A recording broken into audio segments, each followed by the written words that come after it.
Apple തോട്ടങ്ങൾ ഇടതൂർന്ന് നിൽക്കുന്ന സുന്ദരമായ മലനിരകൾ, അതിൻ്റെ ഇടയിൽ അധികം ആർഭാടങ്ങളൊന്നുമില്ലാത്ത മനോഹരമായ ഗ്രാമം.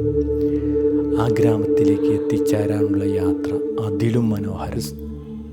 കസോളിൽ നിന്നും സഞ്ചരിച്ച് സമുദ്രനിരപ്പിൽ നിന്നും 2400 മീറ്റർ ഉയരത്തിൽ പാർവതി വാലിയിൽ സ്ഥിതി ചെയ്യുന്ന അവസാനത്തെ ഗ്രാമമായ തോഷിൽ ഒരു ദിവസം താമസിച്ച് അവിടുത്തെ കാഴ്ചകൾ ആസ്വദിച്ച് തിരിച്ചു പോരുന്ന മറക്കാൻ പറ്റാത്ത ഒരു യാത്രയാണ് ഇന്നത്തെ വീഡിയോയിൽ.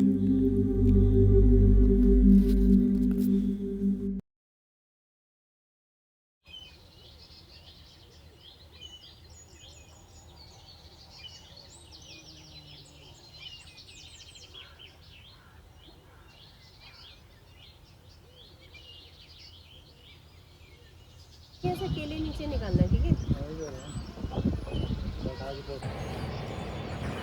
ഹിമാചൽ പ്രദേശിലെ പാർവതി വാലിയിൽ സ്ഥിതി ചെയ്യുന്ന മനോഹരമായൊരു വില്ലേജാണ് തോഷ് എന്ന് പറയുന്നത്. അവിടെയാണ് ഇപ്പോൾ നമ്മൾ നിൽക്കുന്നത്.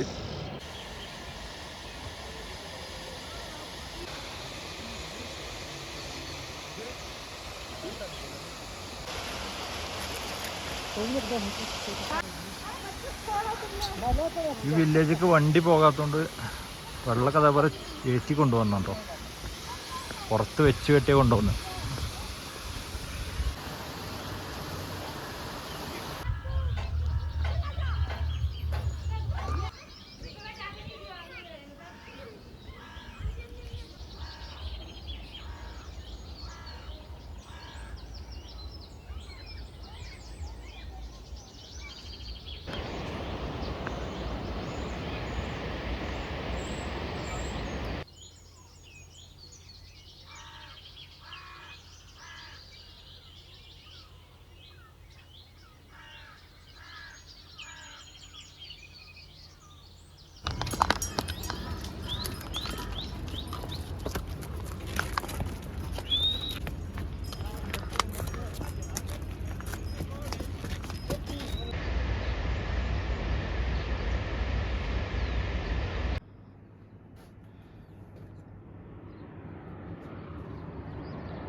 അപ്പോൾ ആ വില്ലേജിലെ ആപ്പിൾ തോട്ടങ്ങൾക്കിടയിലാണ് നമ്മൾ നിൽക്കുന്നത്. ഈ കാണുന്നതൊക്കെ ആപ്പിൾ തോട്ടങ്ങളാണ്.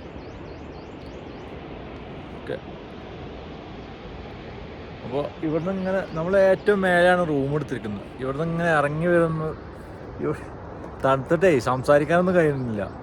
അപ്പോൾ ഇവിടുന്ന് ഇങ്ങനെ ഇറങ്ങി വന്നാൽ നമുക്ക് നല്ലൊരു വെള്ളച്ചാട്ടം കാണാൻ കഴിയും. അതായത് കണ്ടില്ലേ, നല്ല അടിപൊളി ഒരു വെള്ളച്ചാട്ടമാണ്. നമ്മൾ ഇതിനു മുന്നേ പോയ ഗ്രഹാം വില്ലേജിൽ മൊബൈലിന് നെറ്റ്വർക്കൊന്നും കിട്ടില്ല, അതായത് റേഞ്ചൊന്നും കിട്ടില്ല. പക്ഷേ ഇവിടെ അങ്ങനത്തെ പ്രശ്നങ്ങളൊന്നുമില്ല. ഇവിടെ റേഞ്ചും കാര്യങ്ങളൊക്കെ കിട്ടുന്നുണ്ട്. പിന്നെ ഇവിടെ ഒരുപാട് ആൾക്കാർ താമസിക്കുന്ന ഒരു ഏരിയയാണിത്. പിന്നെ ഇസ്രായേലിൽ നിന്ന് ആൾക്കാർ ഒരുപാട് ടൂറിസ്റ്റുകൾ ഇങ്ങോട്ട് വരുന്നുണ്ട്. ഇവിടെ നിന്നാണ് ഗീർഗംഗ ട്രക്കിങ്ങിനൊക്കെ ഇവിടെ നിന്നാണ് പോകാറ്.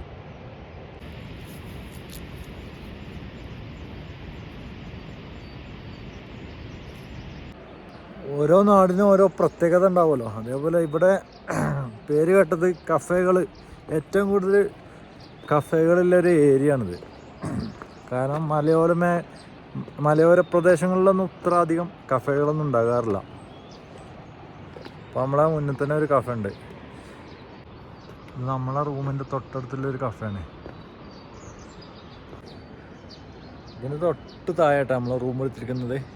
നമ്മളാ റൂമിൽ നിന്ന് ഇങ്ങനെ നോക്കിക്കഴിഞ്ഞാൽ ആ ഡാം കാണാൻ കഴിയും. അതേപോലെ മഞ്ഞ് മൂടിയ മലകളൊക്കെ കാണാൻ കഴിയും.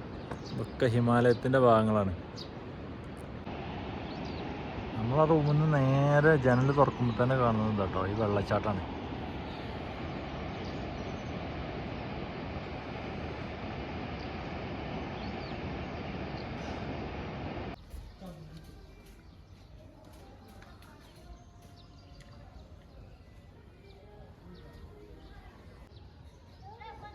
ഇത് ഈ വില്ലേജിലെ ഏറ്റവും പ്രസിദ്ധമായ ജംദഗ്നി ഋഷി ക്ഷേത്രമാണ്. ഇതാണ് ഇവിടുത്തെ പ്രധാന അവരുടെ ഒരു ആരാധനാലയം.